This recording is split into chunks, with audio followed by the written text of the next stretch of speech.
Shalom. As we are approaching this Passover, I'm feeling more heavily than usual the distinction between freedom from and freedom to. The Israelites leaving Egypt were so happy to have freedom from slavery that they didn't care or even notice that they didn't have a clear sense of purpose or destination.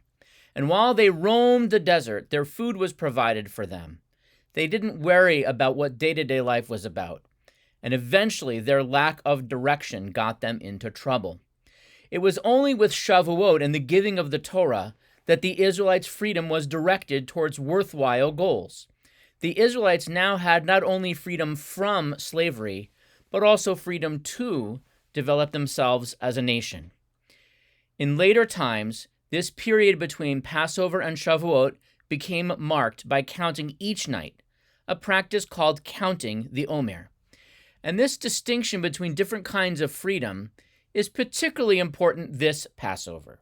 Some of us are thinking about freedom in terms of the end of the pandemic for our society, for the world as a whole.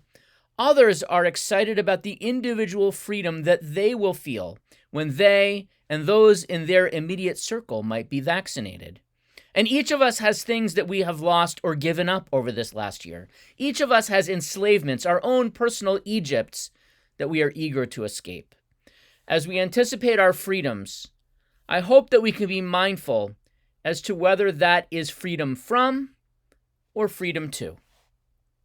It's not just enough that we're getting back out into the world. We have to ask, what's our purpose? What meaning will we create with the newfound freedom and mobility that we have? Will we make sure that others share the liberation that we enjoy? How will we make that freedom worthwhile? It's with that distinction in mind, with the counting of the Omer takes on a deeper spiritual significance this year. Starting with the second Seder, the second night of Passover, we will be counting the days to Shavuot, thinking about the meaning of our freedom. And Rabbi Konigsberg and I are doing something special to guide our community through this journey, a nightly study we're calling 49 Steps to Freedom. Each evening, we will be sending out a short message to help guide you on your journey. Sometimes video, more often just a short text. And each evening during the week of Passover, we'll be talking generally about the meanings of this time.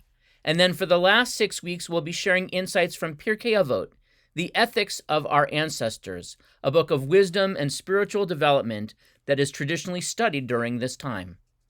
In addition, there'll be opportunities to gather online for real-time study.